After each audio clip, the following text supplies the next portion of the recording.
ओम शांति। मैं मास्टर सुखदाता सुख स्वरूप आत्मा हूँ। सुख की पीली रंग की किरणें मुझ आत्मा से निकल कर फैल रही है। आज बाबा बच्चों को गुह्यते गुह्य बातें समझाते। बाबा कहते हैं सारे श्री कृष्ण इकट्ठे जन्म लेंगे या फिर अलग अलग लेंगे या एक से फिर दूसरे पैदा होते जाएंगे। यह सब बातें मैं तुम्हें आगे चल करके सुनाता रहूंगा। बाबा कहते बहुत सारी बातें हैं जो अभी तुम बच्चों को बताई नहीं है, तो जो सुनते रहेंगे वह आगे गुह्यते गुह्य बातें लेते जाएंगे। फिर बाबा समझा रहे कि जब राजा पैदा होगा तो प्रजा भी तो चाहिए ना, तो क्या एक साथ ही राजधानी भी पैदा होगी या कैसे होगा। फिर बाबा कहते हैं नंबर 1 श्री कृष्ण का ज्यादा गायन है, तो फिर क्या आठों एक साथ आएंगे या नंबर 1 पहले आएगा, कैसे चीज होगी, कैसे लीला होगी, आगे चल करके तुम्हें सब कुछ बताऊंगा। फिर बाबा समझा रहे योग बल से अपने पुराने संस्कारों को जीतना है, नए संस्कारों को धारण करना है। बाबा कहते पुरानी सारी चीजों को योग बल से भस्म कर दो। फिर बाबा समझाते बच्चे तुम्हें मैं लिबरेशन और फ्रूशन मुक्ति और जीवन मुक्ति दोनों देने आया हूँ। मैं तुम बच्चों को जीवन मुक्ति देता और बाकी सबको परमधाम घर मुक्ति में भेज देता हूँ। फिर बाबा कहते शास्त्रों में गायन है भगवान आया कल की अवतार मगध देश में आया। बाबा कहते मगध देश तो पाकिस्तान में है, बाप वहां आकर के फिर आबू पर्वत पे कैसे आए और यहीं से आकर के इसी धरनी पे, भारत की धरनी पे बाप आते और सबका कल्याण करते हैं। तो बाबा कहते अभी बाप आकर के पावन बनाने का कार्य कर रहे हैं।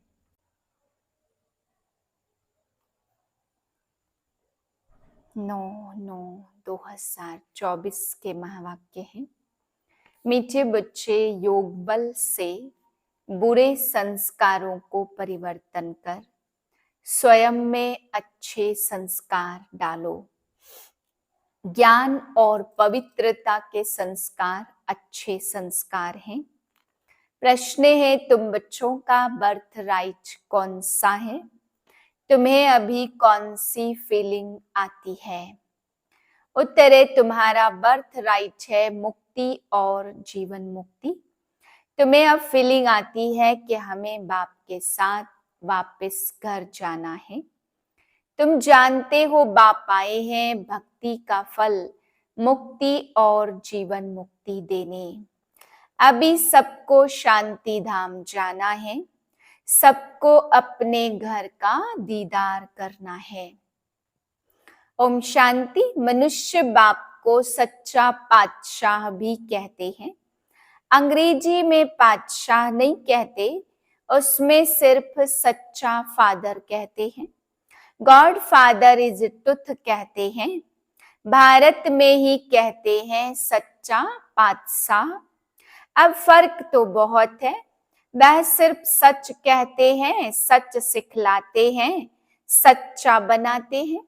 यहाँ कहते हैं सच्चा पातशाह, सच्चा भी बनाते और सचखंड का बादशाह भी बनाते हैं। यह तो बरोबर है, मुक्ति भी देते जीवन मुक्ति भी देते, जिसको भक्ति का फल कहते हैं लिबरेशन और फ्रूशन। भक्ति का फल देते लिबरेट करते हैं। बच्चे जानते हमको दोनों देते हैं। लिबरेट तो सबको करते, फल तुमको देते हैं। लिबरेशन और फ्रूशन यह भी भाषा बनाई हुई है। भाषाएं तो बहुत हैं, शिव बाबा के भी नाम बहुत रख देते। कोई को कहो उनका नाम शिव बाबा है तो कह देते हम तो उनको मालिक ही कहते हैं। मालिक तो ठीक है, परंतु उनका भी नाम चाहिए ना। नाम रूप से न्यारी कोई चीज होती नहीं, मालिक भी कोई चीज का बनता है ना। नाम रूप तो जरूर है, अभी तुम बच्चे जानते हो बाप बरोबर लिबरेट भी करते हैं, फिर शांति धाम में सबको जरूर जाना ही है। अपने घर का दीदार सबको करना है। घर से आए हैं तो पहले उनका दीदार करेंगे। उनको कहते हैं गति सदगति। अक्षर कहते परंतु अर्थ रहित। तुम बच्चों को तो फीलिंग रहती हम अपने घर भी जाएंगे और फल भी मिलेगा, नंबर बार तुमको मिलता है और धर्म वालों को फिर समय अनुसार मिलता है।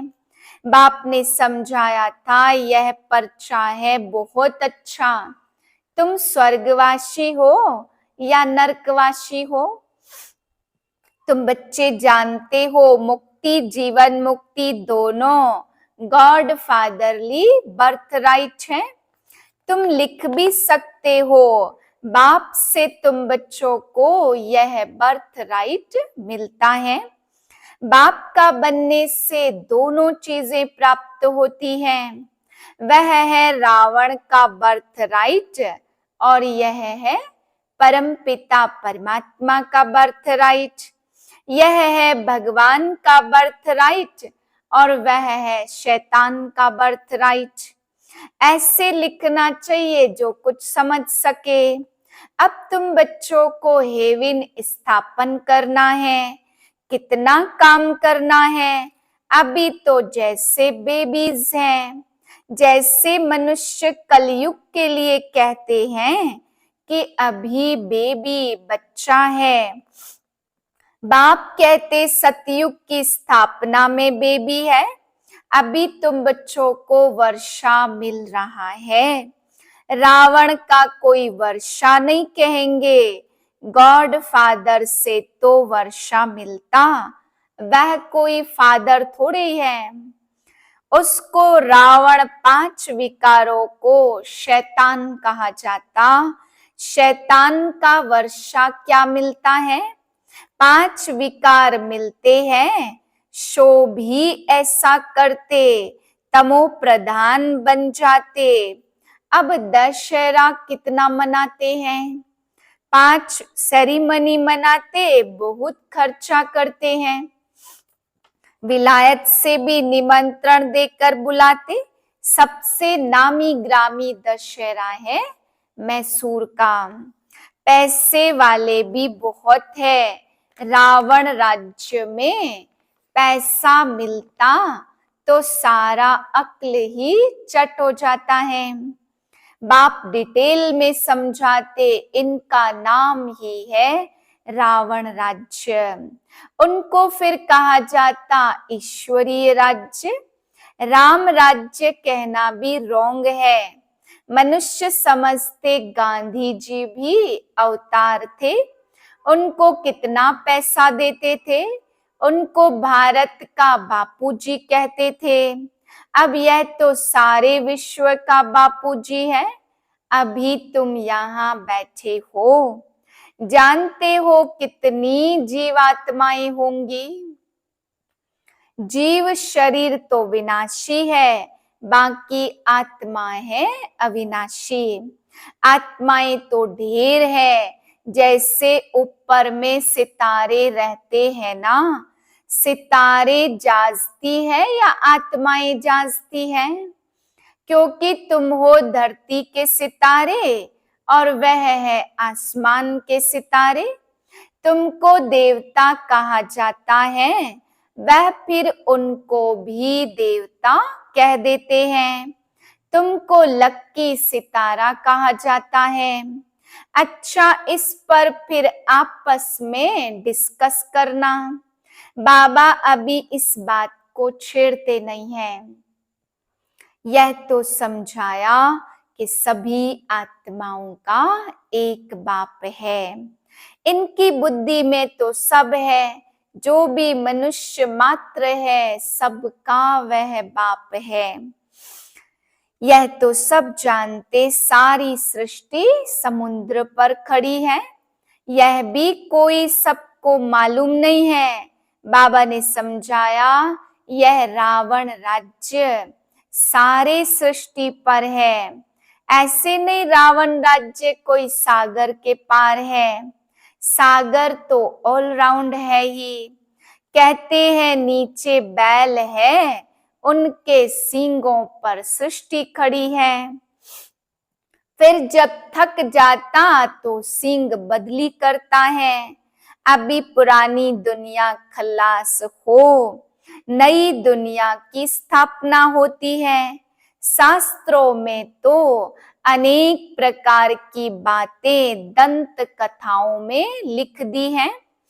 यह तो बच्चे समझते, यहाँ सब आत्माएं शरीर के साथ हैं। इनको कहते जीवात्माएं। वह जो आत्माओं का घर है, वहां तो शरीर है नहीं। उनको कहा जाता निराकारी दुनिया। जीव आकारी है, इसलिए साकार कहा जाता। निराकार को शरीर नहीं होता है। यह है साकारी सृष्टि और वह है निराकारी आत्माओं की सृष्टि। उसको सृष्टि नहीं कहेंगे, इसको कहा जाता इनकॉर्पोरियल वर्ल्ड। आत्मा जब शरीर में आती तब यह चुरपुर चलती है, नहीं तो शरीर कोई काम का नहीं रहता। तो उनको कहा ही जाता निराकारी दुनिया। जितनी भी आत्माएं हैं वह सब पिछाड़ी में आनी चाहिए, इसलिए इसको पुरुषोत्तम संगम युग कहा जाता। सब आत्माएं जब यहाँ आ जाती तो फिर वहां एक भी नहीं रहती है। जब एकदम वहां खाली हो जाता तब फिर सब वापस आते हैं। तुम यह संस्कार ले जाते हो नंबरवार पुरुषार्थ अनुसार।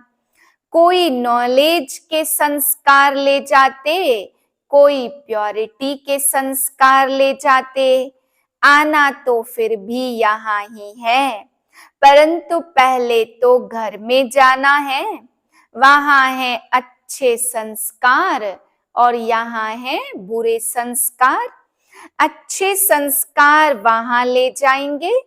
बाप में भी पढ़ाने के संस्कार हैं जो आकर समझाते हैं। तो बीज की समझानी है ज्ञान और झाड़ की समझानी है भक्ति। भक्ति में बहुत डिटेल होती है, बीज को याद करना तो सहज है। तमो प्रधान से सतो प्रधान बनने में थोड़ा समय लगता है, फिर सतो प्रधान से तमो प्रधान बनने में 5000 वर्ष, वह भी एक्यूरेट। यह चक्र बड़ा एक्यूरेट बना है जो रिपीट होता रहता। आधा नर्क आधा स्वर्ग, फिर उनका डिटेल भी बताते। स्वर्ग में जन्म कम, आयु बड़ी होती है। नर्क में जन्म जास्ती और आयु छोटी होती है। वहां है योगी और यहाँ है भोगी। इसलिए यहाँ बहुत जन्म होते। इन बातों को दूसरा कोई नहीं जानता। मनुष्यों को कुछ भी मालूम नहीं है, कब देवताएं थे, कैसे बने, कितने समझदार बने, यह भी तुम जानते हो। बाप इस समय बच्चों को पढ़ाकर 21 जन्मों के लिए वर्षा देते हैं। फिर यह तुम्हारे संस्कार नहीं रहते, जैसे राजाई के संस्कार होते हैं। तो ज्ञान की पढ़ाई के संस्कार पूरे हो जाते हैं। यह संस्कार पूरे हुए तो नंबरवार पुरुषार्थ अनुसार रुद्रमाला में पिरो जाते हैं।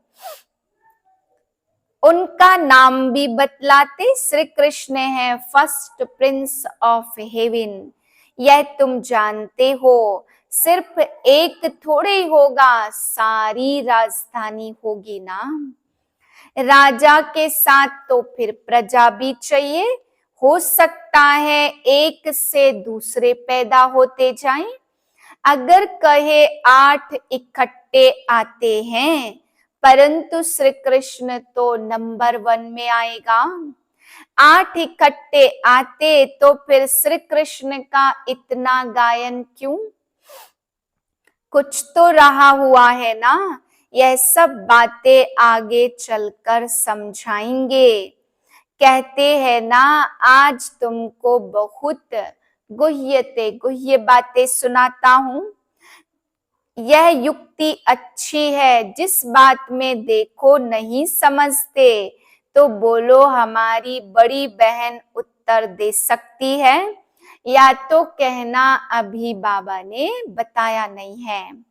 दिन प्रतिदिन गुह्य बातें सुनाऊंगा। इस कहने में लज्जा की बात नहीं। गुह्य पॉइंट जब सुनाते तो तुमको सुनकर बहुत खुशी होती है। पिछाड़ी में फिर कह देते मन मना भव मध्याजी भव। अक्षर भी शास्त्र बनाने वालों ने लिखे हैं, मूझने की तो जरूरत ही नहीं है। बच्चा बाप का बना और बेहद का सुख मिला। इसमें मनसा वाचा कर्मणा पवित्रता की जरूरत नहीं है। लक्ष्मी नारायण को बाप का वर्षा मिला। यह पहले नंबर में है जिनकी ही पूजा होती है। अपने को भी देखो, हमारे में ऐसे गुण हैं। अभी तो बेगुण हैं। अपने अवगुणों का भी किसको पता नहीं है। अभी तुम बाप के बने हो तो जरूर चेंज होना पड़े। बाप ने बुद्धि का ताला खोला, ब्रह्मा और विष्णु का भी राज समझाया। यह है पतित और वह है पावन। एडॉप्शन इस पुरुषोत्तम संगम युग पर ही होती है। प्रजापिता ब्रह्मा जब है तब ही एडॉप्शन होती। सतयुग में तो होती नहीं है। यहाँ भी किसको बच्चा नहीं होता तो फिर एडॉप्ट करते हैं। प्रजापिता को भी जरूर ब्राह्मण बच्चे चाहिए। यह है मुख वंशावली, वह होते हैं कुख वंशावली। ब्रह्मा तो नामी ग्रामी है, इनका सरनेम ही बेहद का है। सब समझते प्रजापिता ब्रह्मा आदि देव है। उनको अंग्रेजी में कहेंगे ग्रेट ग्रेट ग्रैंडफादर। यह है बेहद का सरनेम। वह सब होते हैं हद के सरनेम। इसलिए बाप समझाते यह जरूर सबको मालूम होना चाहिए। भारत बड़े ते बड़ा तीर्थ है, जहां बेहद का बाप आते हैं। ऐसे नहीं सारे भारत में विराजमान हुआ। शास्त्रों में लिखा है मगध देश जिन्होंने भी बनाया, परंतु नॉलेज कहाँ सिखाई। आबू में कैसे आए, देलवाड़ा मंदिर पूरा यादगार है। एक्यूरेट मॉडल तो बना न सके। मगध देश में आते बाप यहाँ ही आकर सर्व की सदगति करते, मगध देश में नहीं। वह तो पाकिस्तान हो गया, यह है पाकिस्तान। वास्तव में पाकिस्तान कहा जाता स्वर्ग को। पाक और नापाक का ये सारा ड्रामा बना हुआ है। तो मीठे मीठे बच्चे, तुम यह समझते हो आत्माएं परमात्मा अलग रहे बहुकाल। कितने काल के बाद मिले, फिर कब मिलेंगे। सुंदर मेला कर दिया जब सतगुरु मिला दलाल। गुरु तो बहुत है, इसलिए सतगुरु कहा जाता है। यूं तो शिव जयंती के साथ ही रक्षा बंधन हो जाता, गीता जयंती भी हो जानी चाहिए। श्री कृष्ण की जयंती थोड़ा देरी से नई दुनिया में होती है। बाकी त्योहार सब इस समय के हैं। रामनवमी कब हुई यह भी कोई को पता है क्या? तुम कहेंगे नई दुनिया में 1250 वर्ष के बाद रामनवमी होती है। शिव जयंती, कृष्ण जयंती, राम जयंती कब हुई यह कोई भी बता न सके। गोया सारे दुनिया की जीवन कहानी तुम बता सकते हो। एक ही बार तुम 21 जन्मों के लिए पतित होने से बचते हो। अभी तुम 5 विकारों रूपी रावण के पराये राज्य में हो। अभी सारे 84 का चक्र तुम्हारी स्मृति में आया है। अच्छा, मीठे मीठे सिक्के लदे बच्चों प्रति माता पिता बाप दादा का याद प्यार गुड मॉर्निंग। रूहानी बाप की रूहानी बच्चों को नमस्ते। हम रूहानी बच्चों की रूहानी बाप को नमस्ते। धारणा के लिए पहले पॉइंट, बेहद सुख का वर्षा प्राप्त करने के लिए मनसा वाचा कर्मणा पवित्र जरूर बनना है। अच्छे संस्कार योग बल से धारण करने हैं। अपने को गुणवान बनाना है। दूसरी पॉइंट, सदा खुशी में रहने के लिए बाप जो रोज रोज गुह्य गुह्य बातें सुनाते उन्हें सुनना और दूसरे को भी सुनाना है। किसी भी बात में मूझना नहीं है, युक्ति से उत्तर देना है, लज्जा नहीं करनी है। वरदान है सुख स्वरूप बन, हर आत्मा को सुख देने वाले मास्टर सुखदाता भव। जो बच्चे सदा यथार्थ कर्म करते हैं उन्हें उस कर्म का फल, प्रत्यक्ष फल खुशी और शक्ति मिलती है। उनका दिल सदा खुश रहता है। उनके संकल्प मात्र भी दुख की लहर नहीं आ सकती। संगम युगी ब्राह्मण अर्थात दुख का नाम निशान नहीं, क्योंकि सुखदाता के बच्चे हैं। ऐसे सुखदाता के बच्चे स्वयं भी मास्टर सुखदाता होंगे। वे हर आत्मा को सदा सुख देंगे। वे कभी न दुख देंगे न दुख लेंगे।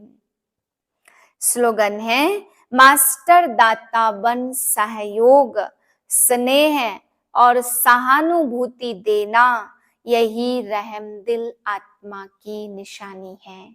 ओम शांति।